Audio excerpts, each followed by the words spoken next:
Guys हमारे इस मांगा की शुरुआत होती है और हम देखते हैं मिंग को, जो कि हमारे इस मांगा का मेन कैरेक्टर है, जो कि पानी में डूब रहा होता है। पानी में डूबते हुए बस मन में सोच रहा था कि क्या आज उसकी लाइफ यहाँ पर खत्म हो जाएगी, वो भी इस तरीके से। बीमिंग, जिसकी लाइफ में जो सबसे ज्यादा इंपॉर्टेंट इंसान था, उसने उसे खो दिया, जो कोई और नहीं बल्कि बीमिंग की माँ थी, जो कि एक कार एक्सीडेंट में मारी गई। लेकिन तभी एक लड़की उसे पानी से बाहर निकाल लेती है, जो कि उसकी बचपन की दोस्त शोयू होती है। इसलिए तुम्हें मरने का नाटक बंद कर देना चाहिए। फिर बीमिंग जो अपनी स्टोरी सुनाता है, वो बताता है कि कैसे एक कार एक्सीडेंट के दौरान उसने अपनी माँ और अपने दाहिने हाथ और दाहिने पैर को खो दिया। जब से वह अपाहिज है और उसकी लाइफ उस इंसिडेंट के बाद पूरी ही बदल गई। बीमिंग जब भी किसी लोगों बहुत सारे लोगों से मिलता है, जिनमें से कई सारे लोग बीमिंग के प्रति सिंपैथी दिखाते हैं, पर वो जानता था कि इन लोगों की हकीकत क्या है। कैसे बचपन में वही लोग उसे बुली किया करते थे क्योंकि उसके पिता नहीं थे। भाई बीमिंग जब हॉस्पिटल में था तो अपने रिश्तेदारों को फोन लगाता है, पर उन्होंने उसे क्लियर कह दिया कि वह अब अपनी माँ के इंश्योरेंस के पैसे से ही अपना देख ले, वे उसकी कोई भी हेल्प नहीं कर पाएंगे।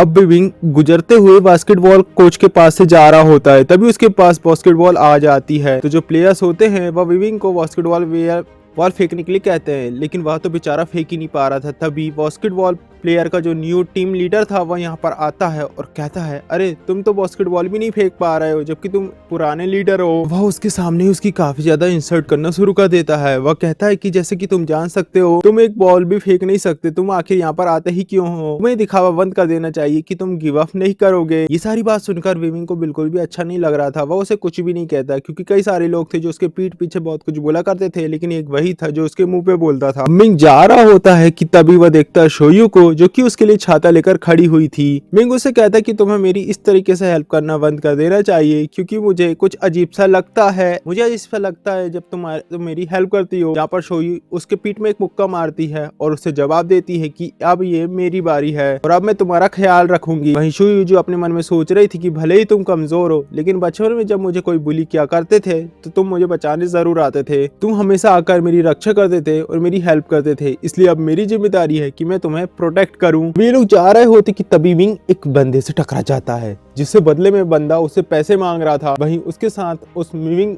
क्यूट लड़की को देखकर वह कहता है कि तुम इतनी अच्छी लड़की को डेट कर रहे हो, यानी कि तुम अमीर जरूर होगे। वहीं वे उसके गले में वह चाकू रख देता है। वहीं मिंग उसे बताता है कि उसके पास अभी बिल्कुल भी पैसे नहीं हैं जो कि वह उन गुंडों को दे पाए। वह बुली लड़के उससे कहते हैं क्योंकि तुम मुझसे टकराए हो और तुमने मुझसे मिसबिहेव किया है, तो इसके बदले में तुम्हें अपने कपड़े उतारने होंगे। मिंग ये बात जानता था कि भले शू जिसके अंदर काफी ज्यादा पावरफुल है, वह काफी ज्यादा ताकतवर है, लेकिन इस लड़कों से वो मुकाबला नहीं कर पाएगी। तो अब उसके और खुद के प्रोटेक्शन के लिए ना चाहते हुए उसे भी अपने कपड़े उतारने पड़ते हैं। अब बीमिंग जैसे कपड़े उतारता है तो वे लोग उसे नकली हाथ और नकली पैर देखकर उसका मजाक उड़ाना शुरू कर देते हैं। और तो और एक बंदा उसका पर्स जब चेक करता है तो उसमें सच में पैसे नहीं थे, लेकिन तभी एक लड़का उसका हाथ देखता है तो भाई क्यों ना इसके हाथ उखाड़ लिया जाए और इसे हम बेच देंगे। वो उसका हाथ उखाड़ लेता है, लेकिन तभी शोयू को गुस्सा आती है और वो उसके पैर एक लड़के के फेस में पैर मारती है। वो उसे जल्दी से उस हाथ को वापस करने के लिए कहती है, लेकिन तभी एक बंदा पीछे से उसी हाथ को मिंग के सर पे हिट कर देता है, जिससे उसके सर से ब्लडिंग होती ना शुरू हो जाती है। मिंग जो कहता है कि अगर मैं ऐसा कुछ होता तो शायद मैं जीना पसंद ना ही करूं। वह शोयू को तुरंत ही वहां से जाने के लिए कह देता है, पर शोयू जो कि उसे छोड़कर यहाँ से जाना नहीं चाह रही थी, वहीं एक गुंडा अब मिंग के गले पर चाकू रख लेता है और कहता है, शायद तुम इसे ज्यादा ही चाहती हो, यही कारण है कि तुम इसे छोड़कर नहीं जा रही हो। और अब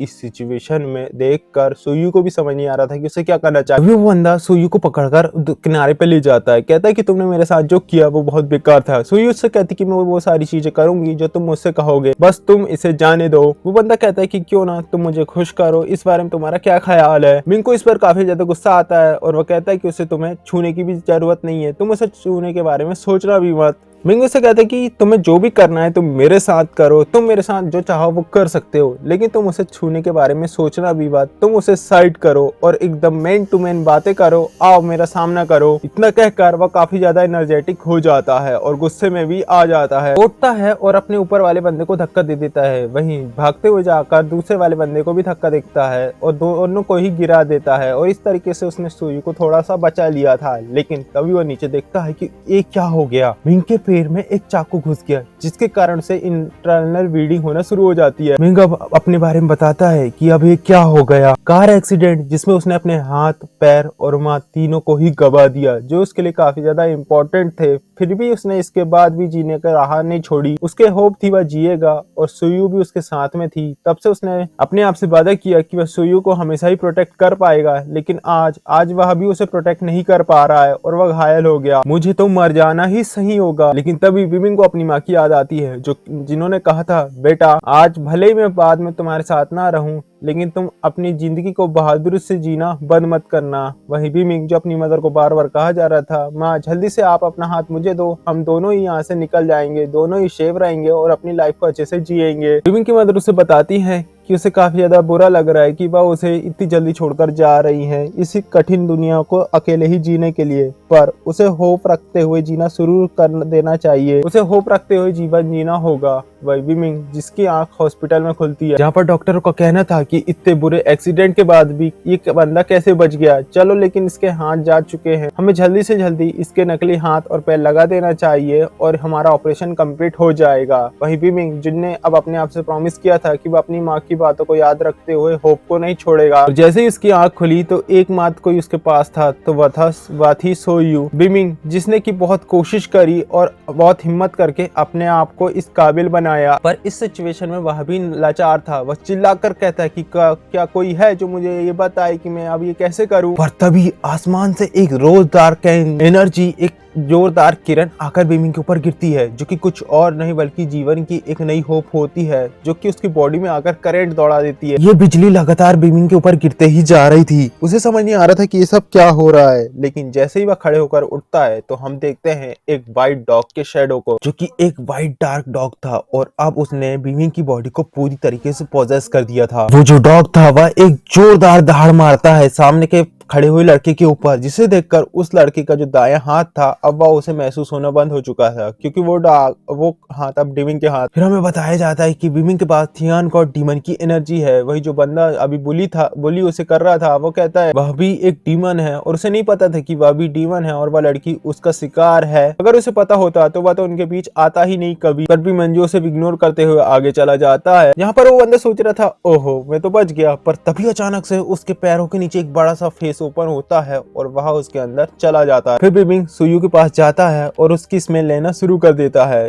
और इसकी इस रूप को देखकर सुयू काफी ज्यादा घबरा जाती है। वो उसे पूछती है कि तुम आके इस तरीके से बिहेव क्यों कर रहे हो, मुझे काफी ज्यादा डर लग रहा है। फिर विमिंग अपना बड़ा सा मुंह खोलता है और सुयू के ऊपर अटैक कर देता है। हमें एक जोरदार चीख सुनाई देती है और फिर सीन शिफ्ट होता है फ्लैशबैक में, जहाँ हम देखते हैं विमिंग और उसकी माँ को, जो कि एक टेम्पल में थे। यहाँ पर ये सारे के सारे लोग एक प्रार्थना करते हैं, जहाँ पर विमिंग का बर्थडे था, लेकिन वो उसकी माँ के लिए प्रार्थना करता है, क्योंकि उसकी माँ ने उसे बचपन से अकेले ही पाला था। तो वो उनसे प्रार्थना करता है कि बुद्धा भगवान उसे हमेशा ही सुरक्षित रखें और उसे कोई भी कष्ट ना हो। पर कार एक्सीडेंट होने वाला था, इन्हें क्या पता था, कार एक्सीडेंट होता है और उसकी माँ की मौत हो जाती है। भगवान बुद्ध से पूछता है कि क्या मैंने आपकी ढंग से ब्लीचिंग नहीं करी, जो कि आपने ये सब मेरे साथ किया। तभी डीमन गॉड कहता है, बुद्धा? कौन बुद्धा? वो तुम्हारी हेल्प करने के लिए यहाँ पर नहीं है और तुम्हें तो ये भी नहीं पता कि तुम्हें किससे हेल्प मांगनी चाहिए और किससे नहीं। तब विमिंग पूछता है, ये कौन बोल रहा है? आखिर यहाँ पर और कौन है जो कि ये बातें कर रहा है और तुम हो कौन जो इस बारे में बात कर रहे हो? वो से कहता है कि तुम्हें ये सब जानने की जरूरत नहीं है और बहुत ही जल्द मैं तुम्हें खा जाऊंगा। तभी विमिंग वहां पर बेहोश हो जाता है और विमिंग की आंख खुलती है तो वो नोटिस करता है कि शायद वह हॉस्पिटल में है और जो सब हुआ वो शायद एक सपना है। पर तभी वो उस डीमन डॉग को देखते हैं कि उसके पीछे ही था। वो डीमन डॉग उसके पास आता है और उससे पूछता है कि आखिर तूने मेरे साथ किया क्या है? इसे देखकर विमिंग तो डर चुका था और वह तो कंबल ओढ़कर वहीं पर छिपने की कोशिश करता है। वह डीमन डॉग उस पर काफी ज्यादा गुस्सा होता है और उससे पूछता है कि मेरी यहाँ से फिजिकल बॉडी थी, अब वह गायब हो चुकी है और डिवाइन पावर अब तुमसे लिंक हो चुकी है। आखिर तुमने ये सब करा क्या? और तो तुम बस यही कहे जा रहे कि मैंने तो कुछ नहीं किया, मैंने तो कुछ नहीं किया, और ये सब हुआ वो क्या हुआ? और अगर तुमने मुझे सच्चाई नहीं बताई तो मैं तुम्हें मार दूंगा, तुम्हारी गर्दन को लोच कर खा जाऊंगा। डीमन डॉग को भी उस पर यकीन हो जाता है कि आखिर कमजोर इंसान कर ही क्या लेगा। तभी डीमन डॉग यहाँ पर यंग येन नाम के किसी आदमी के बारे बारे में बात करता है जिसने उसे कुछ काम दिया था, पर जो काम उसने दिया था डीमन डॉग तो उसके बारे में भूल ही गया था कि वो काम है क्या। डीमन डॉग कहता है कि मेरे सामने देखो कितने लजीज इंसान है और मैं अब तो सबको ही खा जाऊंगा। वो वहां से जाने लगता है कि तभी वह विमिन को कहता है कि मैं तो पहले पूरी दुनिया को खा लूंगा पर लास्ट में आकर मैं तुम्हें खाऊंगा। जब तुम तैयार रहना मेरा खाना बनने के लिए, मैं तुम्हें खाऊंगा, वो भी चबा चबा कर। तुम मेरी एक लास्ट डिश रहोगे, स्वीट डिश की तरह। डीमन डॉग जो कि खिड़की से जंप कर देता है पर तभी अचानक से एक जंजीर आकर उस पर फंस जाती है और अब वह जंजीर कहां से आई है हमें पता चलता है। इस जंजीर के कारण डीमन डॉग वापस से उस कमरे में खींचा चला आता है, चिल्लाता है ये क्या हो रहा है, ये क्या हो रहा है। वो आकर देखता है कि वह जंजीर जुड़ चुकी थी डीमन के चेहरे चेस्ट पर जाकर, यानी कि अब ये दोनों ही इस जंजीर के जरिए लिंक हो चुके थे और अब ये एक दूसरे से दूर नहीं रह सकते थे।